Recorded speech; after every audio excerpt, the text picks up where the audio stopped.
Hello and welcome. I'm Geeta Mohan and you're watching India Today Global. The big story, meeting between Donald Trump and Benjamin Netanyahu perhaps will see a better future carved out for the 20-point plan for displaced Palestinians. The plan proposed by the US and agreed by Netanyahu includes immediate stop to war and the release of remaining Israeli hostages by Hamas within 72 hours.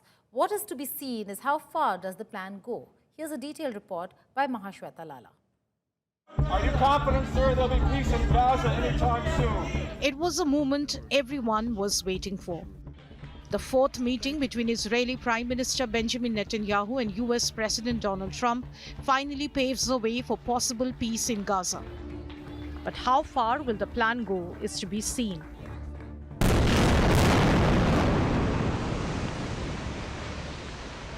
Trump and Netanyahu have agreed on a 20-point plan which proposes an immediate end to the fighting, the release of 20 living Israeli hostages, along with remains of those believed to have died. In exchange, hundreds of detained Gazans would be freed. Hamas will lay down its arms and have no role in governing Gaza. After both sides agree to the proposal, full aid will be immediately sent into the Gaza Strip and military operations will stop. Well, this is a big day, a beautiful day, potentially one of the great days ever in civilization. Things that have been going on for hundreds of years and thousands of years, we're at least we're at a minimum very, very close, and I think we're beyond very close.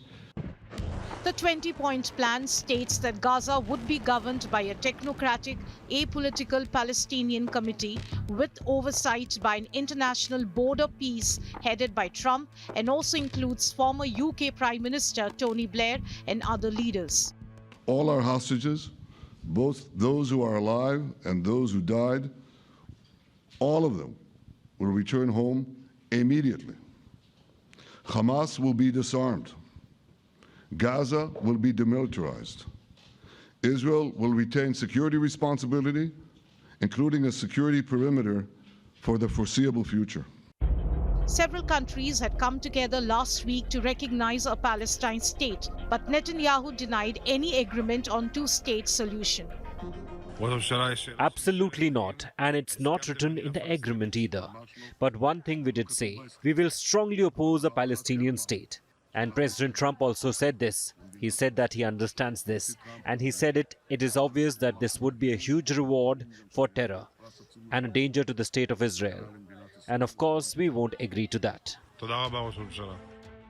Trump, while speaking to reporters after the meeting, said the plan also includes the Arab and Muslim countries who will contribute to demilitarizing Gaza and persuading Hamas to give up arms. Trump also said if Hamas did not accept the plan, he will give Israel full backing to do what it would have to do.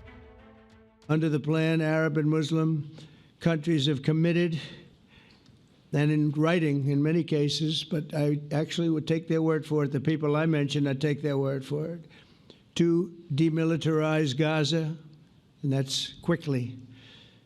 Decommission the military capabilities of Hamas and all other terror organizations, do that immediately. And we're relying on the countries that I named and others to deal with Hamas. And I'm hearing that Hamas wants to get this done too, and that's a good thing. There are mixed reactions on the proposal from civilians on both sides. It looks like finally, we have a deal to end the war, the bloody war in Gaza, and bring all our people back home. This is very, very good news. President Trump, like he said, is totally committed to bringing peace and prosperity to this region, and this can only start with the ending of the war in Gaza and bringing back all our people. The plan that they talked about yesterday abolishes the Palestinian state, which was recognized by many countries. And this is a new colonialism with a new approach and abolishes the capital of Palestine, Jerusalem. All the principles for the liberation of Palestine were cancelled yesterday. For me, this is a new colonialism. India, along with other global leaders, welcomed Trump's plan for Gaza. The leaders praised Trump's efforts and leadership to end the war in Gaza. As hope for a new life knocks on the door of thousands of Gazans, the world hopes to see the end of a war that has ravaged the future of an entire generation. Mahashweta Lala, Bureau Report, India Today. This is an India Today Global exclusive. We went where the global Sumud flotilla is and spoke with Bashira Sumar, who is an activist aboard one of the boats in that flotilla, history's largest aid mission to Gaza. With 50 boats carrying humanitarian supplies, they're now entering the danger zone, facing imminent Israeli interception, network blackouts, and potential arrest. Here, why these brave activists refuse to turn back. You can watch the entire interview on India Today Global's YouTube channel. This is a mega India Today Global exclusive. With the global Sumud flotilla, boats with humanitarian aid that are headed towards Gaza, with the boats now approaching Gaza, what's really going to happen? Will they be intercepted by the Israeli forces, and would there be arrests and detentions? There are activists, many of them on board, and I'm being joined by one of those activists from the flotilla that's moving towards and inching towards Gaza. Bashira Sumar, thank you so much for joining us here on India Today Global. This is a huge effort. You're part of the global Sumud flotilla. First, describe your journey up until now and the difficulties you and all the others have faced up until now. Hi, thank you for having me. So yes, I'm one of the organizers for the Global Sumud Flotilla, and we've been planning this for about 3 months now. It's been a lot to plan in such a short time frame. We have about 50 boats on water, and we had 3 to 4 different ports that boats were departing from. So it was very pressurized with a lot of challenges. You know, we had to train over 600 people in a couple of weeks to be prepared for this. It's the biggest ever flotilla mission that anyone has ever attempted. So it's been very challenging, very time pressured, but what we've managed in this short time frame is incredible, and we are now sailing about 50 boats of us together, and we're just outside of 200 nautical miles outside of Gaza. Right. Bashira, can you just show us around? You're there on a boat. What does this entire flotilla look like? The boats and the people around, the waters. Just show us around. Let us take a look at the visuals. So we are a little bit dispersed. The boats are a little bit dispersed, so you can see them in the distance. There's some sailing boats around. Some of the people on the boat. And there's some boats on the side as well. Okay. This is a massive effort with a lot of aid. How did you all manage the logistics? How did you all manage putting all this aid together and organizing the flotilla with so many boats? So we're actually a coalition of 3 different movements. It's a massive civilian-led movement. We are part of the global movement to Gaza. So actually went to the march in Cairo in June this year. And so we joined forces with both the Freedom Flotilla Coalition and the Sumud Convoy. There's been hundreds of us organizing together. In terms of aid, look, every boat carries some humanitarian aid on it, but the idea is to upload that aid onto the Gaza shore once we get there. But we know that aid is not enough. There's just some aid on 50 boats. It's not going to touch sides. What our main objective is to actually open up a permanent humanitarian corridor, so that once we get to the shore, we deliver aid, it allows other vessels to come in to deliver aid by sea. It allows the land border to open to deliver aid via land, and that's our main objective for doing this. Finally, Bashira, are you all prepared for arrests, detentions, being taken and then being deported? Are you prepared for everything and anything that could happen to you should the interceptions happen and the Israeli forces then take you under arrest or detain you? We have prepared for all scenarios. We have gone through the different likelihoods of how this will play out. We are all prepared. Everything we endure is nothing compared to what the Palestinians endure, and so we are willing to take those risks. On that note, Bashira Sumar, thank you so much for joining us here on India Today Global. We are wishing and hoping that the aid reaches the people of Gaza because they badly, badly need it, and hoping that you, all of you, complete your mission and go home safely. Thank you. President Trump has not only tried to broker ceasefire in Gaza, but in it is the plan for the Arab world to normalize ties with Israel. Can this deal extend to the Persian Gulf? Trump wants Iran in the Abraham Accord. Is that even possible? We explain in Statecraft. Watch an excerpt from the show, which is available on India Today Global's YouTube channel.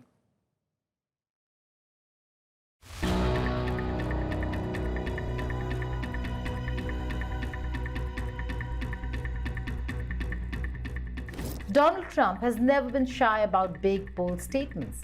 But his latest idea has been a little out of the box, even for Trump. He wants Iran to join the Abraham Accords and make peace with Israel. And who knows, maybe even Iran can get in there. I hope, we hope we're going to be able to get along with Iran. I think they're going to be open to it. I really believe that. Yes, you heard that right. The very nation that calls Israel the little Satan could, under Trump's vision, sit at the same table, sign the same papers, and shake the same hands that once sealed peace deals between Israel and the UAE, Bahrain, and Morocco. It's an audacious pitch, dropped in the middle of Gaza's agony and after years of Israeli-Iranian proxy wars. But can a country whose founding ideology is rooted in death to Israel really become its friend? Or is Trump selling a fantasy too wild to ever materialize? Hello and welcome. You're watching Statecraft with me, Geeta Mohan.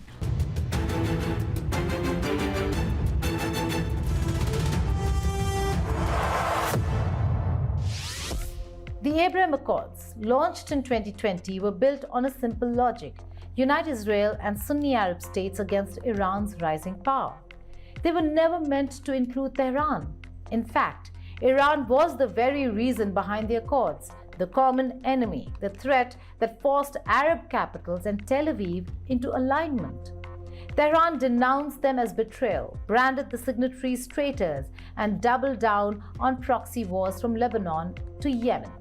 And yet, Trump now floats the unthinkable, inviting Iran into a club designed to isolate it. Can decades of hostility, ideology, and bloodshed be erased by one deal? The Abraham Accords were Trump's signature diplomatic trophy in 2020. Israel got what it craved most: recognition, legitimacy, and normalization. The UAE and Bahrain broke ranks with decades of Arab consensus, signing deals in Washington with much fanfare. From day one, Tehran spat fire at the Accords. To Iran, the signatories were traitors selling out Palestinians. To Revolutionary Guards, it was proof of Zionist manipulation. Threats flew, warnings echoed, and proxy groups were armed with more resolve. The Accords were a cage built around Iran, Sunni Arabs, Israel, and the US, locking arms to counter the so-called axis of resistance. For Israel, it was security in numbers. For Iran, it was betrayal upon betrayal. The entire arrangement thrived on keeping Tehran outside the circle, which makes Trump's new pitch to invite Iran inside not just shocking, but almost heretical. Trump's gamble is that spectacle can override history. The question is, can even Trump bend this much hostility into a handshake? For Iran to join the Abraham Accords, three mountains would have to move. First, ideology. Tehran would have to silence the chants of death to Israel that echo every Friday. Second, the Revolutionary Guard Corps. These power brokers thrive on anti-Israel militancy. They'd lose purpose and profit if peace replaced proxy war. Third, the nuclear issue. Israel won't shake hands while Iran enriches uranium. That means inspections, limits, maybe even dismantling key facilities. Add to that public opinion. Millions of Iranians taught for decades that Israel is their sworn enemy. The political risk is enormous.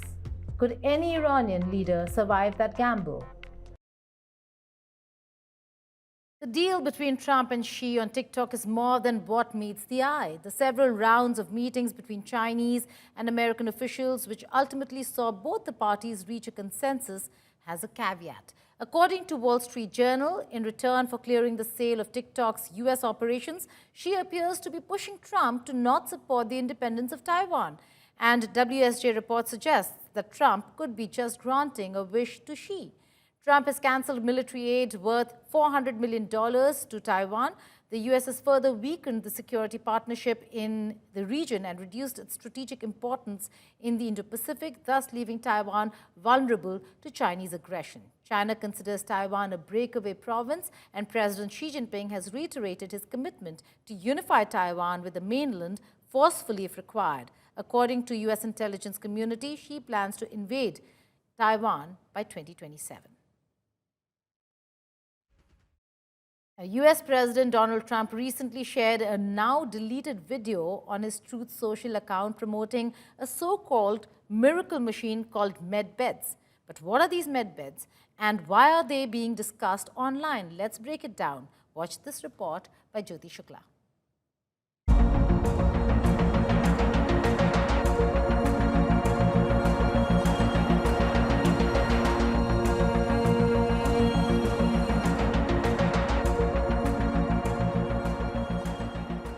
US President Donald Trump is once again at the center of controversy. This time, not over politics, but over a so-called miracle machine called the Medbed. Over the weekend, his Truth Social account posted an AI-generated video promoting these futuristic beds that conspiracy theorists believe can cure any disease. By the next morning, the clip was quietly deleted. Donald J. Trump has announced a historic new healthcare system, the launch of America's first Medbed hospitals and a national Medbed card for every citizen. Every American will soon receive their own Medbed card. With it, you'll have guaranteed access to our new hospitals led by the top doctors in the nation, equipped with the most advanced technology in the world. These facilities are safe, modern, and designed to restore every citizen to full health and strength. This is the beginning of a new era in American healthcare. In this first phase, only a limited number of Medbed cards will be released. Registration details will be announced very soon. The video looked like a Fox News broadcast hosted by Trump's daughter-in-law, Lara Trump. But it was fake. The AI version of Lara declared that America's first Medbed hospitals had launched, complete with national Medbed cards for every citizen. The video even showed a fabricated Trump promising that these facilities would restore every American to full health and strength. To add drama, it claimed that only a limited number of cards would be released in the first phase. But what exactly are Medbeds? The conspiracy theory suggests that governments and militaries are secretly hiding healing machines. Believers say they can reverse aging, cure deadly diseases, and even regrow limbs. Some insist they use futuristic technology like quantum energy or terahertz light. Others go a step further, claiming the machines are of alien origin.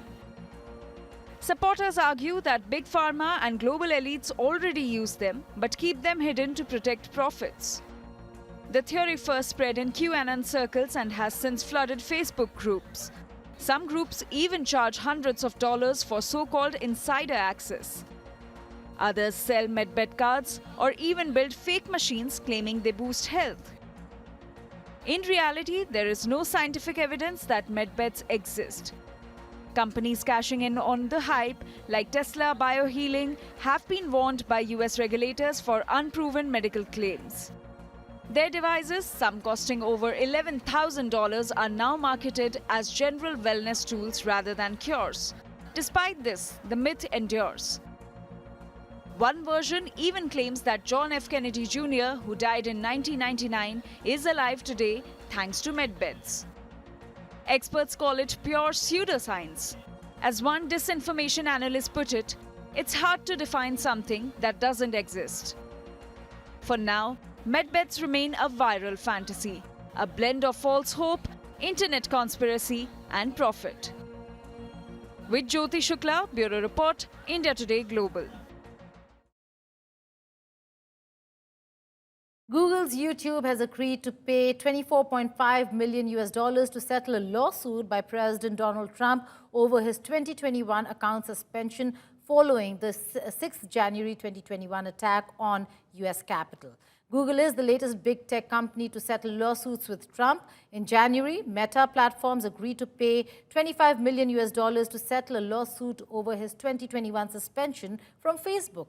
Elon Musk's X agreed to settle a similar lawsuit brought against the company then known as Twitter for $10 million. The disclosure of the settlement came a week before a scheduled October 6th court hearing to discuss the case with U.S. District Judge in Oakland, California. A statue of Mahatma Gandhi in London's Tavistock Square was defaced days before Gandhi Jayanti celebrations, scheduled to take place at the site on the 2nd of October. The High Commission of India has strongly condemned the incident, calling it a shameful act and an assault on the legacy of non-violence. In a post on X, the Indian mission said the desecration was reported to local authorities as officials were on site to coordinate the restoration of the monument to its original state. The bronze statue was sculpted and unveiled in 1968 at the square.